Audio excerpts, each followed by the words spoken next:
The Everyday Life of Abraham Lincoln by Francis Fisher Browne. Chapter 22a. President and People. Society at the White House in 1862–63. The President's informal receptions. A variety of callers. Characteristic traits of Lincoln. His ability to say no when necessary. Would not countenance injustice. Good sense and tact in settling quarrels. In a work which is not intended to cover fully the events of a great historic period, but rather to trace out the life of a single individual connected with that period, much must be included which, although not possessing special historical significance, cannot be overlooked in a personal study of the subject of the biography. Lincoln's life as President was by no means made up of cabinet meetings, official messages and proclamations, or reviews of armies.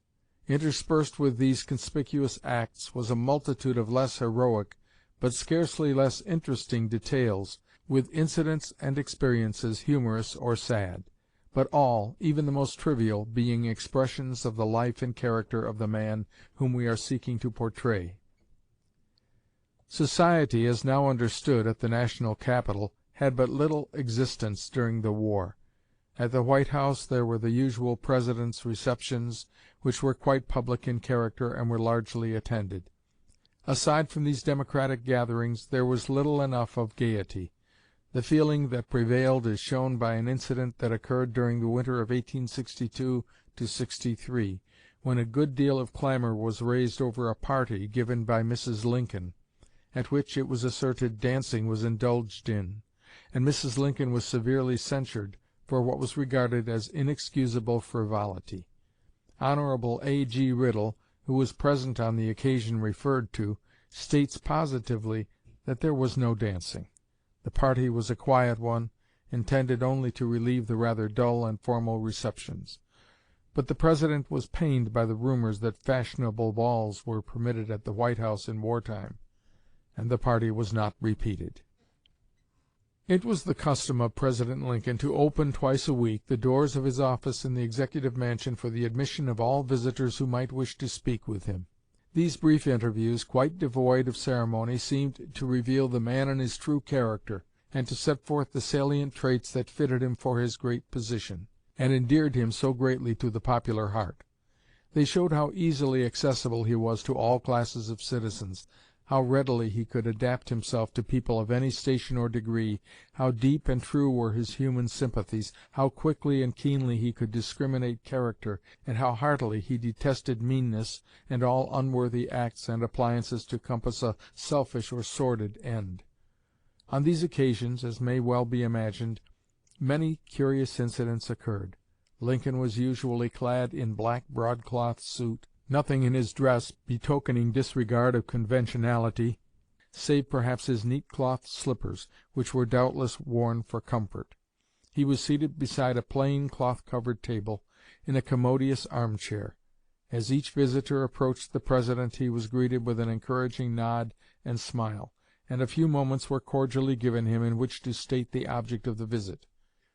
The President, listening with the most respectful and patient attention, and deciding each case with tact, sympathy, and good humor. His "yes," says Mr. Riddle, was the most gracious and satisfactory. His "no," when reached, was often spoken by the petitioner, and left only a soothed disappointment. He saw the point of a case unerringly. He had a confidence in the homely views and speech of the common people, with whom his heart and sympathies ever were. At these informal meetings with people who usually wanted some favor from him, no case was too trivial to receive his attention. Taking advantage of the opportunity, there came one day, says Mr. C. Van Santvoord, a sturdy, honest-looking German soldier, minus a leg, who hobbled up to the President on crutches. In consideration of his disabled condition, he wanted some situation about Washington, the duties of which he might be able to discharge, and he had come to the President hoping that he would provide the desired situation for him. On being interrogated as to how he had lost his leg, he answered that it was the effect of a wound received in battle, mentioning the time and the place. "Let me look at your papers," said Mr. Lincoln. The man replied that he had none, and that he supposed his word would be sufficient. "What?" exclaimed the President. "No papers, no credentials, nothing to show how you lost your leg? How am I to know that you did not lose it by a trap after getting into somebody's orchard?" This was spoken with a droll expression which amused the bystanders, all except the applicant, who, with a very solemn visage, earnestly protested the truth of his statement, muttering something about the reasons for not being able to produce his papers. "Well, well," said the President, "it is a little risky for an army man to be wandering around without papers to show where he belongs and what he is, but I will see what can be done for you." And taking a blank card from a little pile of similar blanks on the table, he wrote some lines upon it, addressed it, and handing it to the man bade him deliver it to a certain quartermaster, who would attend to his case. The President could, however, be emphatic and even severe when necessary on such occasions. One day, we are told, he was approached by a man apparently 60 years of age, with dress and manner which showed that he was acquainted with the usages of good society, whose whole exterior, indeed, would have favorably impressed people who form opinions from appearances. The object of his visit was to solicit aid in some commission project, for the success of which Mr. Lincoln's favor was regarded as essential. The President heard him patiently, but demurred against being connected with or countenancing the affair, suggesting mildly that the applicant would better set up an office of the kind described, and run it in his own way and at his own risk.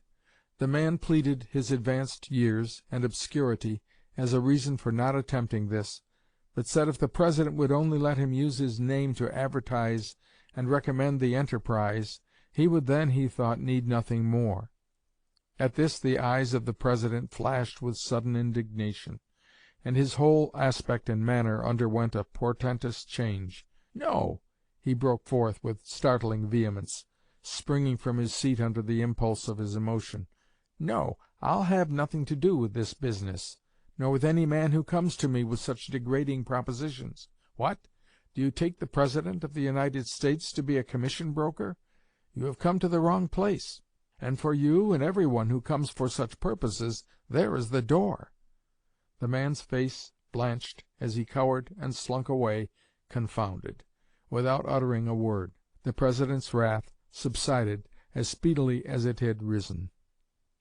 Another example of Lincoln's power to dispose summarily of people who tried his patience too far is given by Secretary Welles, who records that a Mrs. White, a sister or half-sister of Mrs. Lincoln, made herself so obnoxious as a Southern sympathizer in Washington in 1864 that the President sent her word that if she did not leave forthwith she might be expected to find herself within 24 hours in the old Capitol prison.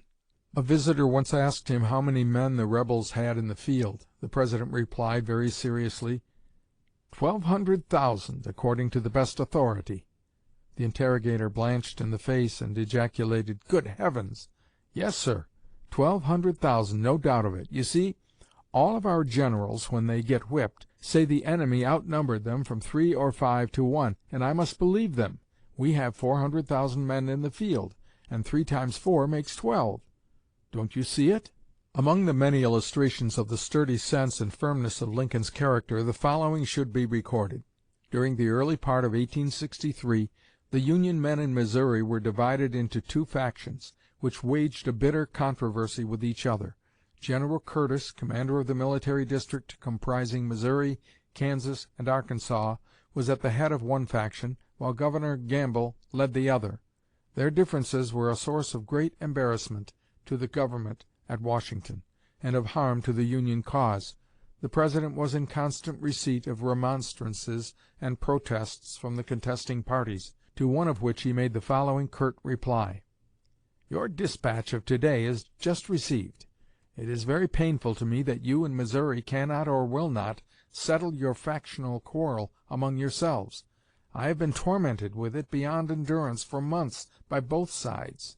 Neither side pays the least respect to my appeals to reason. I am now compelled to take hold of the case." A. Lincoln. End of chapter 22A.